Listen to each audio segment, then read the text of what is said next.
I'm Scott from the Polley Music Library, located on the second floor of Bennett Martin in downtown Lincoln.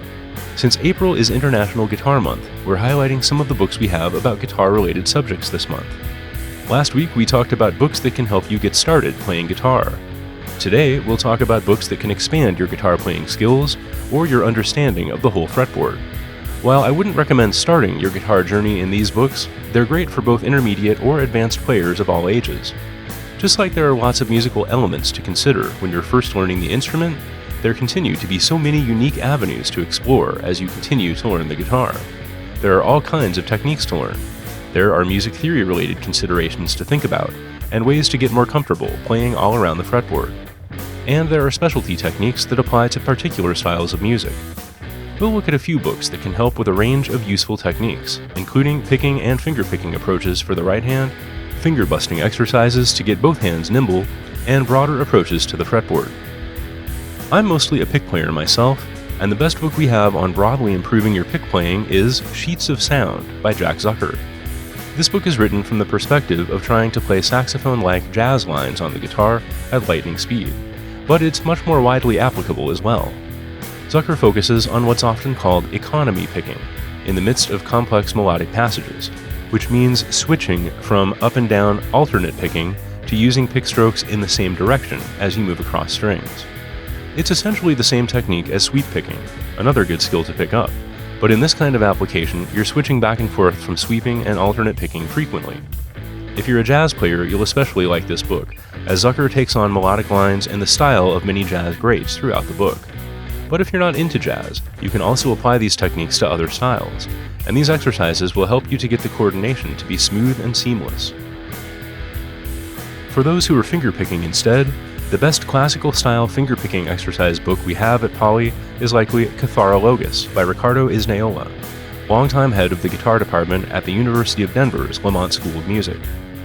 The exercises in this book are extremely right-hand focused and do feel much more like exercises. Generally, you're doing a lot of work simply playing open strings. But learning these exercises precisely gives you far more control, consistency, and speed with your fingerpicking. Isnaola includes detailed instructions on how best to incorporate these exercises into your practice regimen for maximum benefit. If you're a classical guitar player, this book is essential, but even if you're playing other kinds of music, many of these exercises might apply. It's also the kind of book where you can look for specific exercises to address problems you find in your playing. If there's some particular finger combination that always trips you up, you can find an exercise to hone in on that combination until it feels natural. A more broadly focused book for the classical guitar is the amusingly titled Pumping Nylon by Scott Tennant. Originally published as a series of 3 books, we have the latest edition of the complete series in 1 volume. This book is just fantastic for classical guitar technique, addressing both left and right-hand approaches in detail. There is a mix of more boring but beneficial exercises, and then very musical pieces that put those concepts into concert-worthy application. Some solo guitar pieces have been written just for this book, while others are classic examples from classical guitar literature like Sohr and Carcassier etudes.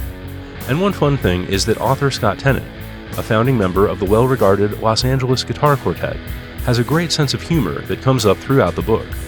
He covers just about anything you'd want to consider thinking about to be a well-rounded classical player somewhere in the pages of Pumping Nylon. But one thing you do need to keep in mind here is that you need to read music to use this book. There is no tab. Now let's look at a couple of books that are aimed more at electric guitar players. One constant struggle I see with intermediate guitarists is getting trapped in boxes at different spots on the neck. You learn a few positions of favorite scales that you'll use while improvising, but somehow they don't quite cover the whole neck, and you find yourself jumping from place to familiar place. Shape Shifting by David Brewster helps to fill in those gaps. You'll start thinking about how chords and scales relate to one another on the fretboard, so you'll always have the right set of notes under your hand while you're playing a chord. Eventually, you'll connect those signposts as arpeggios, and you'll find yourself moving around the neck much more fluently.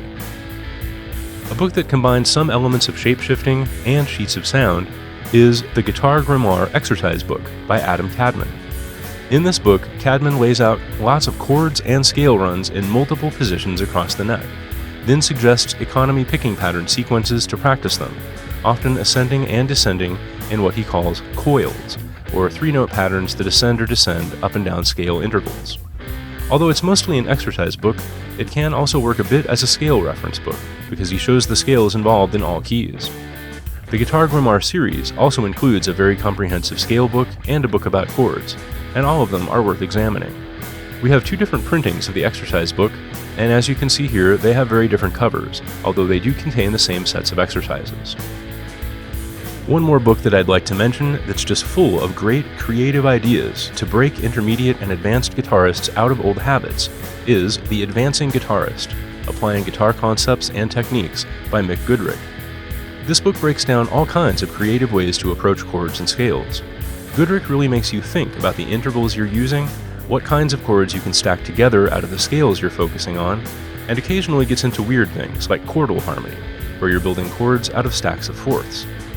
This one is more of a workout for your ear and your harmonic thinking than an exercise book, but it can really expand both your thinking and your comfort getting around the fretboard. However, there's no tab in this one either, and you do need to read music to really get into it. And perhaps that should be our topic for next time. While you don't need to read music to have a fun time playing music, it can really help to expand your horizons, give you access to new learning tools, and give you access to a common language with which you can work with other musicians. It can be challenging to learn to read on guitar, as there are so many places to play the same notes, but we'll talk more about that next week. I hope you enjoyed today's book talk about some resources to expand your guitar playing.